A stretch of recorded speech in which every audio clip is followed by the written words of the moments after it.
Really cute. Cool. Yeah. Did any of you guys make the morning session? I did not. Liza. Hey, everybody, who did make welcome the morning back. session? Were And you here welcome for the morning? here. Just the part of Super, welcome back to Winter Fishtrap. And this afternoon session, let's see, what have we done so far? Last night, we started up Winter Fishtrap with Deborah Magpie Curling, kind of talking about the stories we tell about the West. And she, for all of you who were there, it sure left a mark, and we're all still thinking about the comments that she had.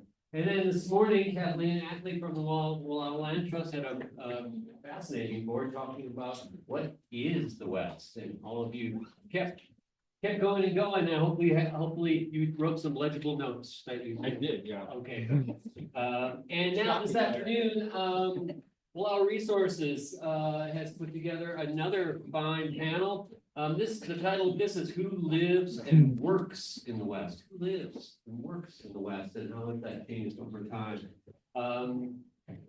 Taylor Sarman was going to moderate it, but now Nils is here to moderate this panel. So we're super happy to have him. Also on this panel are Mike Hayward, Nick Powers, and Liza Jane. You can read their bios in the program. Hopefully you looked back maybe at the map two names, and whatever see what they you are. circled and if those lines have changed at all or wobbled, shrunk, get bigger. Who knows? I do want to say, and this is important. A couple things before you leave this afternoon and before this evening's Dutch Oven Cookoff and Storytelling Showcase, take a look out back and see what Paul Flanders has put together as far as in the back alley, as far as the Dutch oven setup. It's pretty impressive. Comes with dogs and everything. What? Dogs with stick tights, so you know they're real. I do want to say that I've said this every time, but for anybody who's new to this, Winter Fishtrap is sponsored by Winding Waters Clinic, Wallowa County Chamber of Commerce, Eagle Cap Vacation Rentals, Good Groceries, River Street Market, Moonshine Glass Art, Sure Stay Plus Hotel by Best Western. Well, because they helped us with rooms.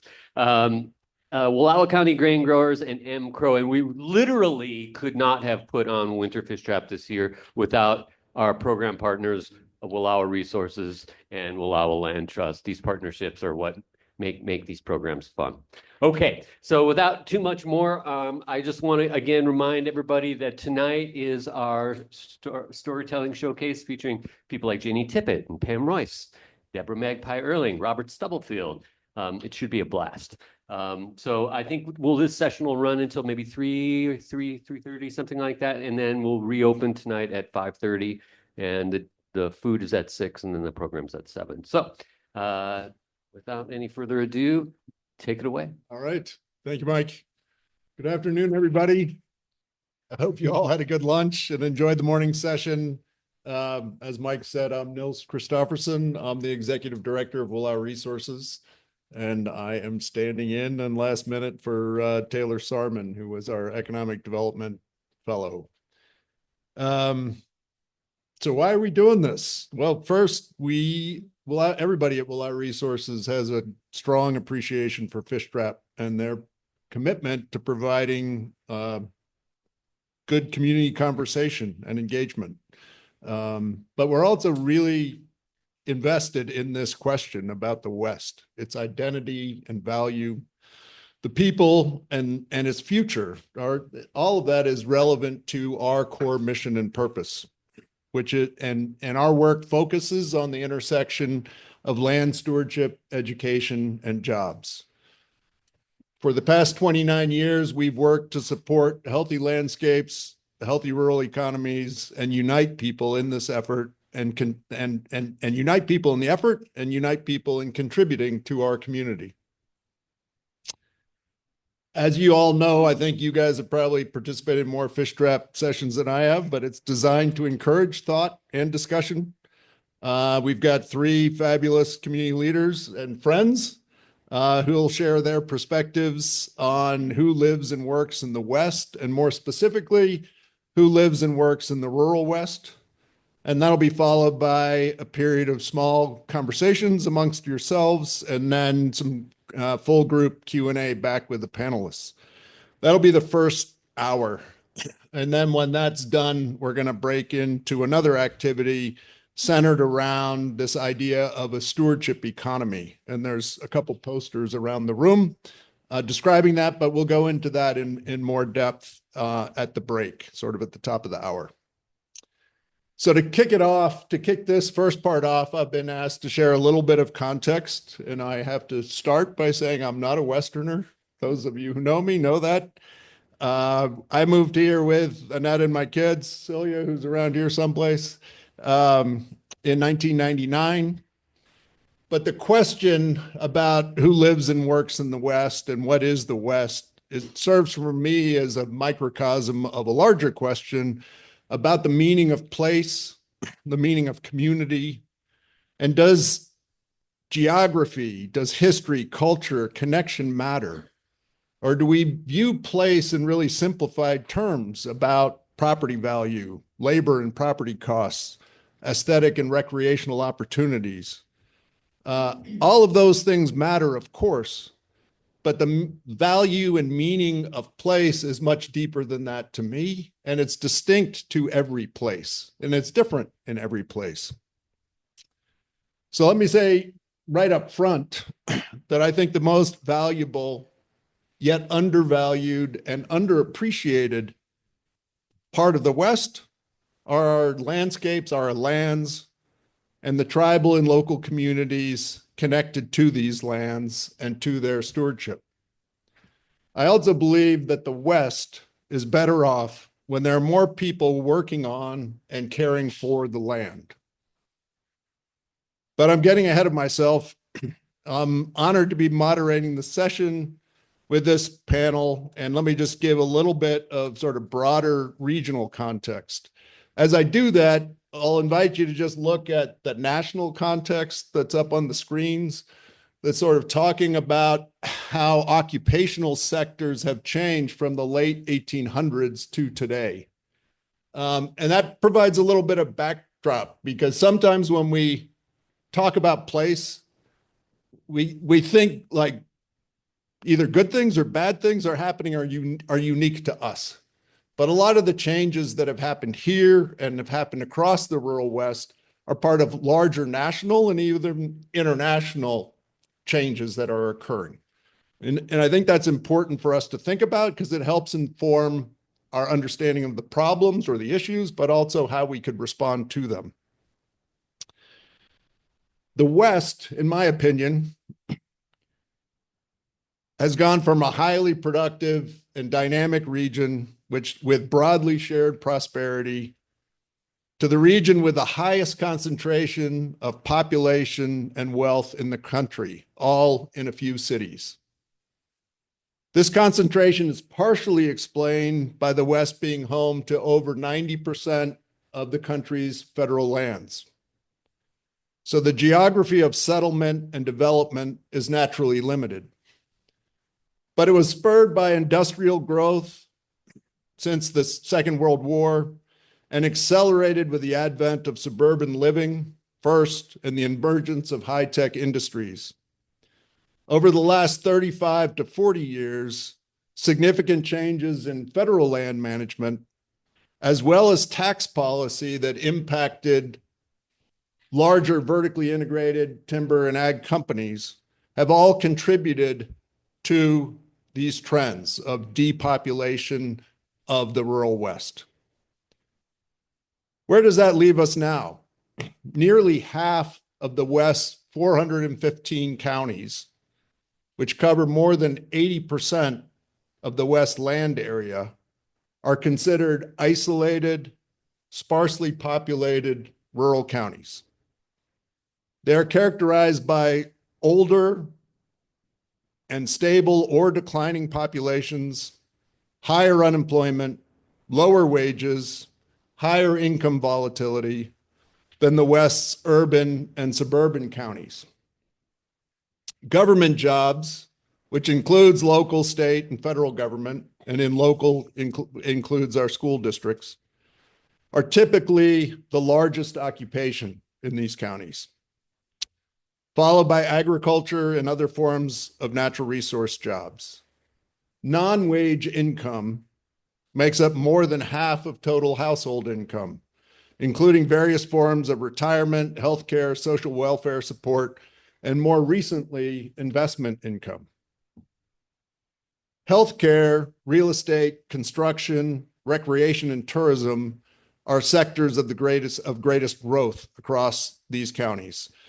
And where such growth is strongest, it has attracted people back to these communities, helping to reverse population loss and bring down the median age.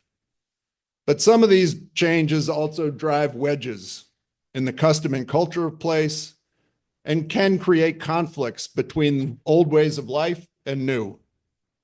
It can also lead to gentrification with potential implications to the community and to the connection to and stewardship of our lands. These trends and issues are broadly shared across the rural West, and I think they're familiar to most of us living here in Wallowa County. We're going to explore this a little further and with our panel. As Mike Midlow said earlier today, the bios are in your books. So I'll just say briefly, it's been my pleasure to know Mike Hayward pretty much since I got here. At the time, he was head of the Wallowa County Chamber of Commerce. Previously, he had run a variety of businesses with his family. And prior to that, worked at Les Schwab. He has a forestry degree. And then for 17 years, he served as a county commissioner. 19. 19. Who's counting? Okay.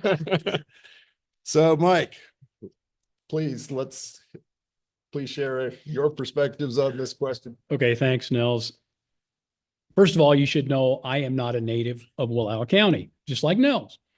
Came here just under 50 years ago. And what I'd like to do is take you back to about 1981. Why that year? Because my wife and I decided to leave Bend and move back here and quit our jobs, me with state parks, her with extension, came back here for me with a job with McLaren Ranch. Didn't pay very well, but we were where we wanted to live. The county looked a little different then. In fact, it looked a lot different. If you look, we had three legs to our economic stool: timber, ag, and tourism. Timber was big, 3 mills, 2 shifts a day, lots of people working. Log trucks, every third rig was a log truck, people working in the woods. Ag was stable, not growing because we weren't adding any more land, but it was a stable tenant in our county. And tourism was important, but it wasn't a huge thing. And I think back to those days and I think about there seemed to be somewhat of a balance between those three industries. And what I mean by that is my wife and I bought Eagle Cap Chalets from her folks. So we were a tourist business. And yet in our front window, we had a sign that said, "We support the timber industry." We used to go to the stock growers' annual dinner and dance, and it wasn't just cattlemen there. It was loggers, Main Street business people, tourist business people, and the cattle people. It was one community pulling together all these industries. And at the time, I just thought that's the way things worked. That was normal. That's what you'd always have. It's a little bit off. In 1981, it was that way, and it stayed that way through the 80s. In the early 90s, we started having environmental ESA issues with some species here in the county, and we started to see a decline in the timber industry. First Boise Cascade mill in Joseph closed in 1994. Our other 2 mills had a hard time getting saw logs, and so the timber industry declined. Well, when you're involved in the chamber, Nils said I was involved in the chamber, or when you're a board of commissioner member, one of the things you do when you have an industry that's struggling, and especially like me, if you're not overly educated on these things, is you take off, you get in the car and you drive to Boise or Portland, and you talk to businesses and say, "Hey, would you like to come to Wallowa County, move your business here to help offset the loss in the timber industry?" Everybody was polite, but they said, "You're a long ways from an urban area. You don't have a big enough population, and you don't have freeway access." Ben Boswell, former commissioner, used to say, "We have freeway on-ramp. It's just 65 miles long." So I even talked to Ron Nash, who owned Nash Trailers in LeGrand, about building wiring harnesses up here in the county to take to his trailers. And he said, "No, I just don't think that'll work." About that time, call centers. Y'all remember call centers? That was a big thing. We went and looked at the H&H Furniture Building, which is now Chrisman Development, and said, we could do a call center. And they said, "Well, how big's your population? Call centers have a big turnover, and you don't have enough people. And how's your telecommunications infrastructure? Do you even have a phone line up there?" So call centers didn't work. And right after that, the state says to us, "Hey, we're going to build a youth detention facility somewhere in Eastern Oregon. Would you like to have that?" And the people came out of the woodwork and said, "No, we don't want that." So I kind of wasted my time doing that, looking around. Fortunately for us, about that time, there was a group of people that came together in the back room of Cloud9 Bakery and started meeting about okay, we've lost the timber industry, and it wasn't completely gone, but it was certainly declined. And they felt like maybe we could do something with that natural resources. The trees are still there, the land's still there, the grazing opportunities are still there. How can we do this and fit into this community and add employment to our county? And those people they weren't like me. They weren't new to the county. They had been here for generation upon generation. Loggers, ranchers, farmers, business people.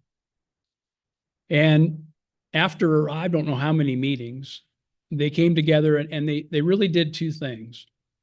They formed Wallowa Resources, which next year will be our 30th year. The other thing they did was they said, you know, we're never going to go back to cutting trees the way we used to. But if we look out for three things, the economy of our local citizens, the quality of our environment, and the social fabric of our community, and tie those three things together, we can have some success here. And so that's what really formed. And we call it the stewardship economy now. I don't think they called it that then, but that's basically what it was. You know, around the West, the way I look at it is there's kind of two paths. One is if you lose your main industry or your biggest industry, you become a tourist destination, which is kind of what we've done on this end of the valley. Or you kind of become sort of a ghost town or a kind of a boarded up. I remember when Joseph, Main Street looked kind of similar to the way Wallowa looks now. And now the businesses, they're mostly full, the buildings. So there's been some successes, and we can continue to build on those successes. I look back at my thinking back then, and I had 4 concerns that I can remember. And I'm old, so I don't remember that well. But the first concern was, like I said, the empty storefronts. Well, like I said, Joseph now has mostly full storefronts. I was concerned about declining school enrollment. We lost kids right, left, forward, and back. I think that's stabilized pretty well. In fact, maybe even rebounded a bit. I was concerned about, I saw a generation of young farmers that weren't coming back. They went off to college and said, can't make a living there. So the question was, who's going to farm our land? Was it going to be corporate farms based in Chicago or someplace? But I think I've seen a trend of some young farmers coming back now, and that's really encouraging. The last thing was medical. Our docs were getting older, and I didn't think there'd be any new doctors here. And who was going to take care of our healthcare issues? Fortunately, Doctors US and CB, their relationship with OHSU and the residency program, we now have, I'll say it, Nick can correct me if I'm wrong, but I know he won't, the finest healthcare of any community our size, probably anywhere. So, leave you with 2 thoughts. A lot of this is, we can't control. It's beyond, like Nils said, it's beyond our borders that decisions are made. But if you can pull a group of people together that are vested in their community, recognizing that they're not always going to agree, pulling their thoughts and power together, I think if you keep in mind that we have to take care of our environment, we have to take care of our people, both economically and socially, you can come out with some positive and productive outcomes. And I'll leave it at that. Thank you. Thanks, Mike. Appreciate that. Nick. I think they put me in the middle because I'm the new guy. Again, so not a Westerner, right? I grew up in New Hampshire. My wife and I kind of meandered our way here while getting our education. She is one of the physicians who Dr. Ewis and Dr. Seeby basically successfully recruited by starting that residency exchange program. And and she slowly roped me into healthcare. So my background's in electrical engineering and business.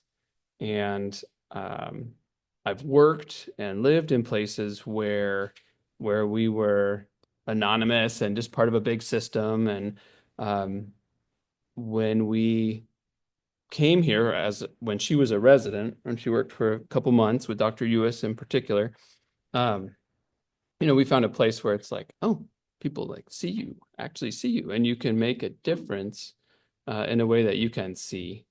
And so, that's what brought us here. In addition to the fact that we both grew up in small towns back east that we saw completely change and didn't feel like home anymore. So it's just the barest glimpse of how we ended up here. And it feels like, even just sitting here, I learn more about sort of the legacy that we're trying to continue, that I think is, what helped to motivate Winding Waters becoming a nonprofit community health center. So it's like our 10-year anniversary of becoming a nonprofit community health center. And the legacy that started probably in the 80s, maybe in the 70s, is when Winding Waters was incorporated as a private clinic. It wasn't going to continue because of all of the closures here. People could not afford healthcare. Or the flip side, providers could not afford to stay in business as a private business.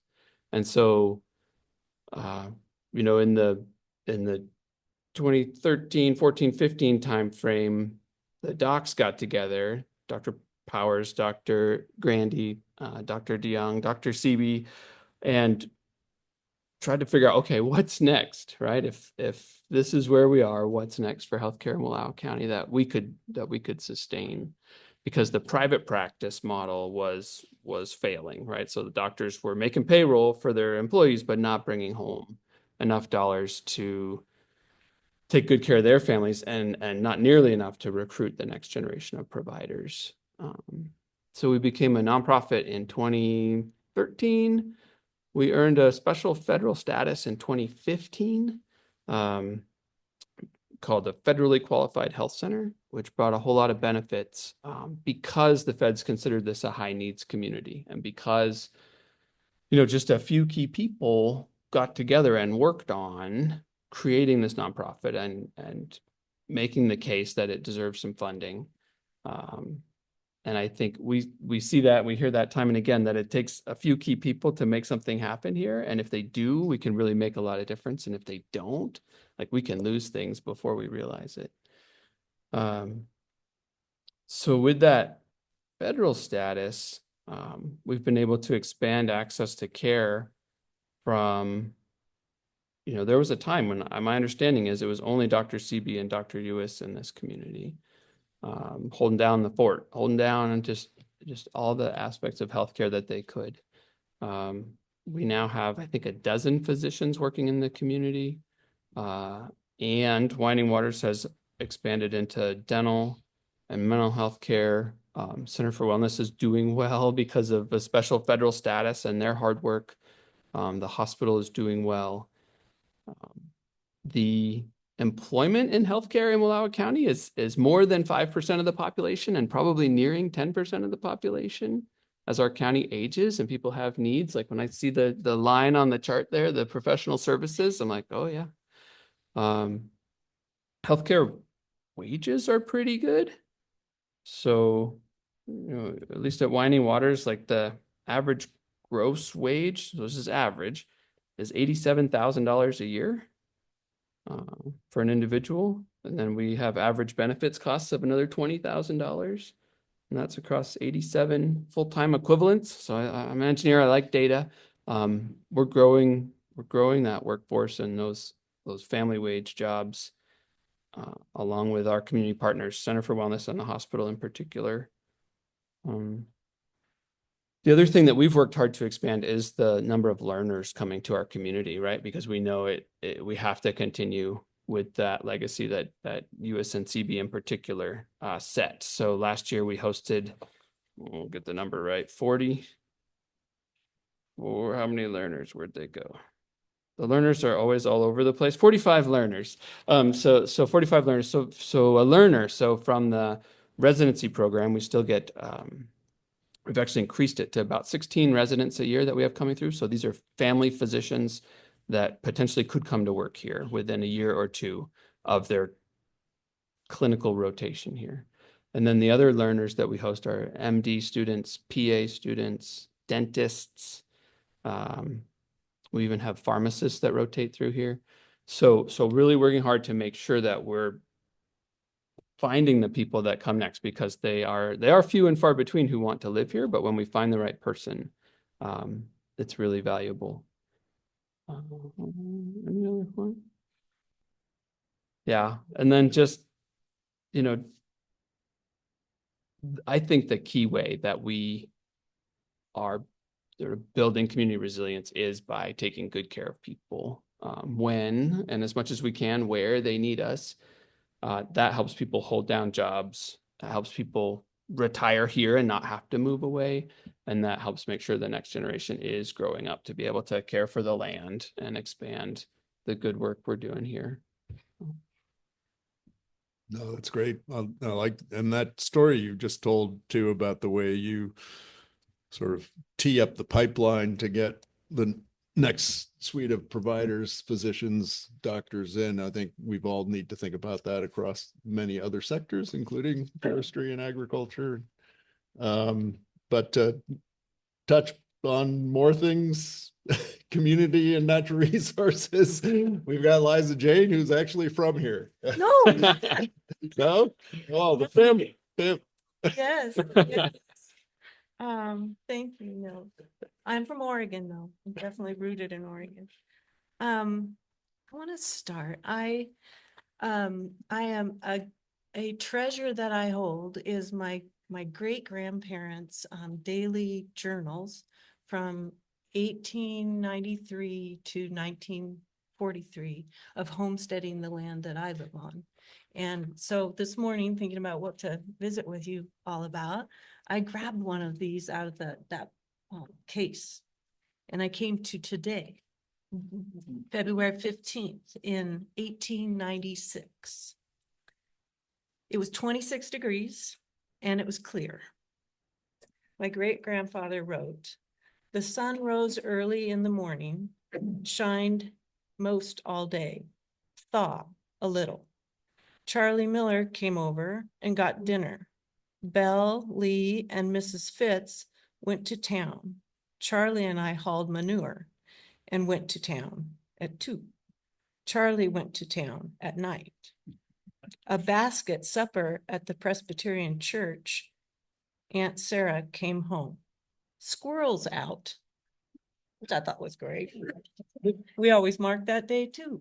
But it resonated with me because it's not that different for us now in my family on the land. That could be easily a day. Getting firewood, hunting, fishing, dances, potlucks. Economically similar too. Their accounts are kept in these diaries in the back. And the bottom line was really thin. But different from today, the price of food was very, very high. Everybody's squawking about eggs right now for some reason, talking about eggs. Eggs here, they paid 60 cents a dozen. But pay for your work was $5 a month. So think about spending 20% of what you earn in a month on a dozen eggs. But the other thing was agriculture was financially viable then. And I question that now as we move forward. I own and operate the Six Ranch, which was homesteaded by my great-grandparents in 1884.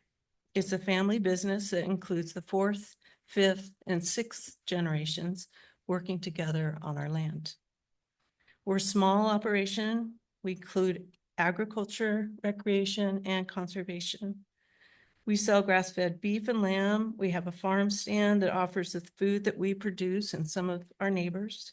We offer guided fly fishing trips on the ranch and have implemented several large restoration projects on our land. The state land board in 2016 recognized us with a reward for our restoration work. We're really proud of that. I wasn't born and raised here. I had 4 older brothers that were, but they all chose different, more profitable careers.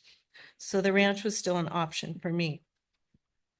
I've always loved animals and I enjoy hard work. And I believe this is the most beautiful, special place on the planet. I came here nearly 50 years ago. My dad had passed away before I started ranching, so I didn't really have a teacher to guide me. I see this now as an advantage, allowing me to be inventive, but it has definitely been a school of hard knocks. I appreciate the invitation to join this panel today to talk about the West. It's given me a chance to ponder, to think about my perspective, and more importantly, how might other people see the West? I had an experience once with my brother.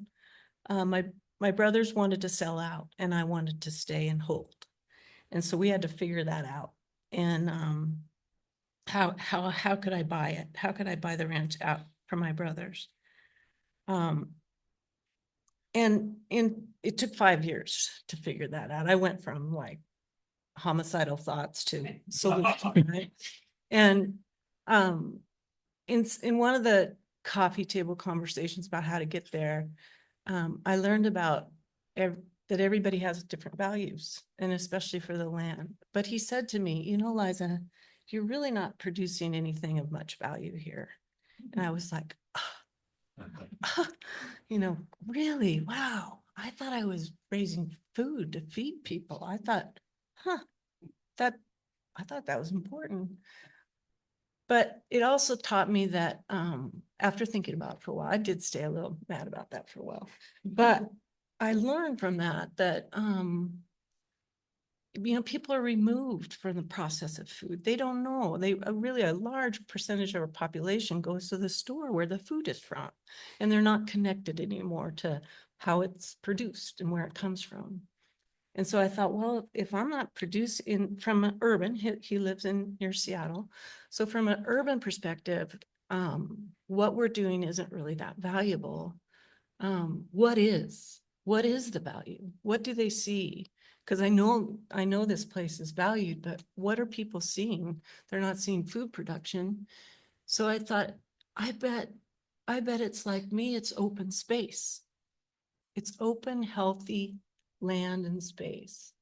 And then, so this morning I was thinking about that. I thought, that's our culture. It affects us too. We live here because we love the open space, and the open, healthy, thriving environment shapes us and who we are.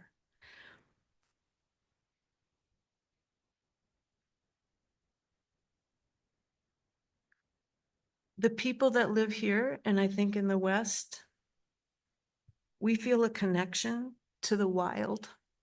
That's where we work and that's where we play. We have a deep responsibility to nurture and protect our open space and all the life that it supports. It creates our independent nature and our value for our neighbors and community. We live a long ways from each other. Our neighbors are really important to us. Our community is a long ways from others. It's really, really important to us.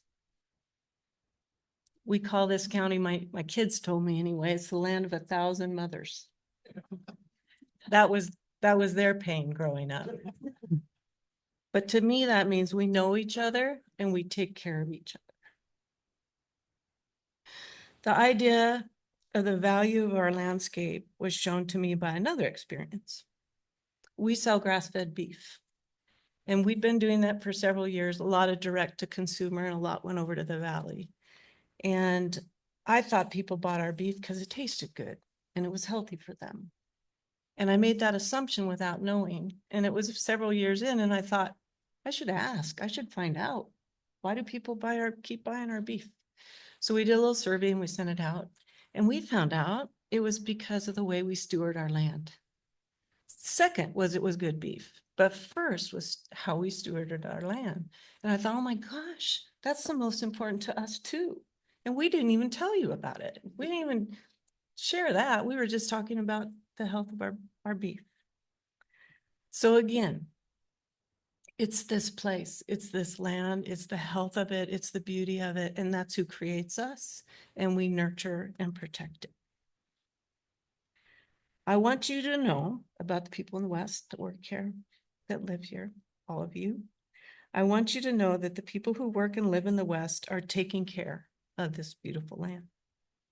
We're not ignorant, hateful, lazy, or stuck here. We are adaptable, knowledgeable, generous, and grateful. We work hard, dirty hard, and our bank accounts don't show that. But we are wealthy beyond measure. Thank you for listening. Thanks. You want me to ask a question or do you want to speed up? Okay. So we started a little late, so we're gonna accelerate, I think, this session amongst us and then get into a group discussion here pretty quick.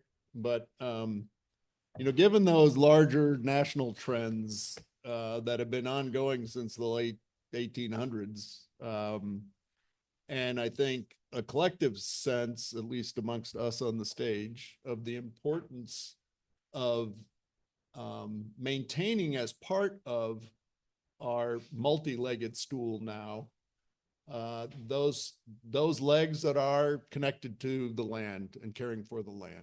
So the farming, the ranching, forestry, fisheries, etc. What do you think it'll take to try to keep that here? Anybody?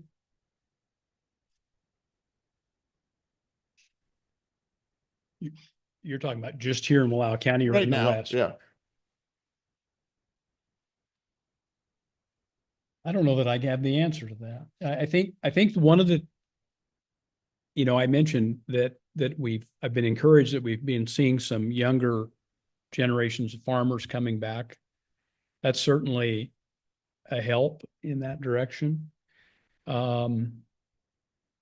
We, over the 30 years of Wallowa Resources, we've lost some real stalwarts in this community in terms of forwarding the mission and this whole concept of economy through conservation, if you will. And I think of Howard Johnson and Leo Goebel, and the list is long, Doug McDaniel. And so I've often wondered who's going to replace them in that, I guess I would call keeping us centered. And I'm not sure who that is, to be honest with you. Jane's one. She's a kid. Yeah, you're right. I have a belief to answer your question. Okay. It's a little bit of Wendell Berry is kind of somebody I really, really respect his writing and his thinking. And it's about, we had a discussion this morning in our group, like, what are we gonna do, man? The world is upside down. How can we feel little, how can we create change and tend to our land and people? And I think it starts in our community. If you want to get work done, if you want to, you tend to your community. Your community is your heart. That's where we work. We get so busy outside of us. We get so busy pointing at all the problems.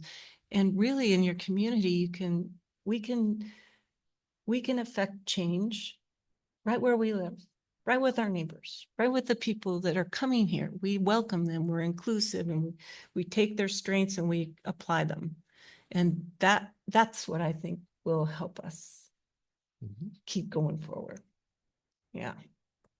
What do you think, Nick?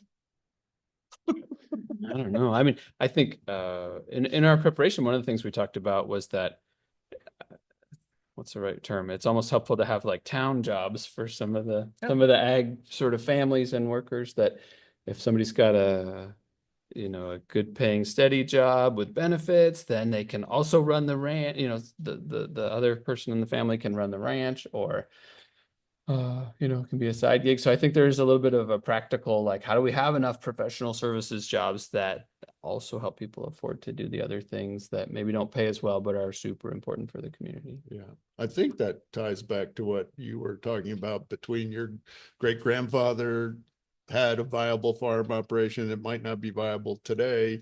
And this diversification of our rural economies allows for some people from the farm family to get other jobs, bring other income Oh, in. I Okay. have 6 or 7. Right. Yeah, Yeah. no way.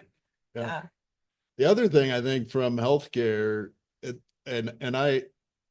Taylor wrote me a note before we came here, and I don't know enough about the background of this note to do it justice, but let me try to put it in my own words, that he was suggesting anyways, that the central premise in healthcare in the state of Oregon is that, and I think more broadly shared, certainly the discussion came up a lot with the Affordable Care Act, but that it should be our doctors, your doctor, each individual's doctor, not large corporations that are working with us collectively to make decisions about our healthcare.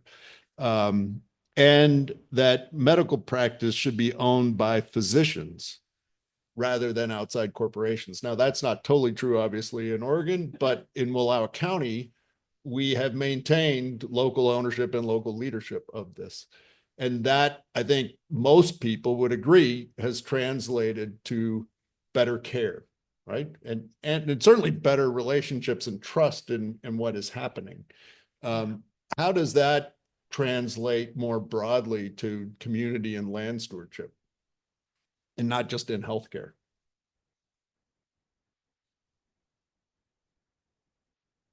Good question. No, I think, I think that local control matters a lot, and it is one of the premises of the CCO model. So there are these coordinated care organizations, 13 of them across the state of Oregon. The one for Eastern Oregon covers a ridiculously huge region. And yet, if we want to have an influence on that organization, we know who to talk to. There's a human to talk to, and they're responsible for our area, and then plus other areas. And then we're responsible for our county or community as an organization or as a healthcare district in the case of the hospital. So I do think that local control matters a lot. And it doesn't mean we have to make all the decisions, have all the control, but a substantial amount of control. And then that people have an option too. They have choices about where they get care really matters. And so I think there are parallels there as well for stewardship, that it shouldn't be a monoculture. It shouldn't be, one entity owns all the land around us in addition to the federal land. Just these huge corporate entities that don't care, right? So our nearest example in healthcare that's really challenging is with Baker City has lost and maybe is rebuilding their maternity care. We've been fine here because the people that work at the clinic, people that work at the hospital know, like, we have to have an OB service. How are we going to make it happen? It's not like, oh, does that make sense? Does that pencil out? Should we keep it? It's like, no, we have to make this work. How do we make it work? And so that is one of those pieces of fragility too, though, where right now we have 2 physicians who can do a C-section. So when one's gone, the other is on, right? It's just, they share half and half.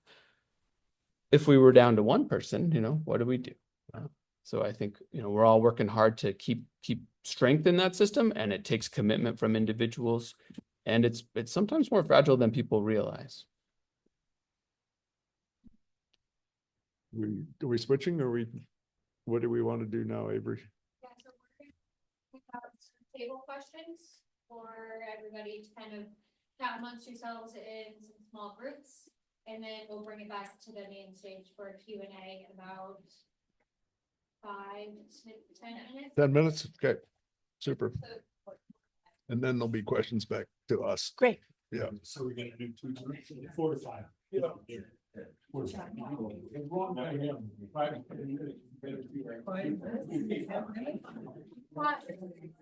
want to give that, Nick, you want to give that to Liza? Thank you. I've been wanting. There you go. Yeah.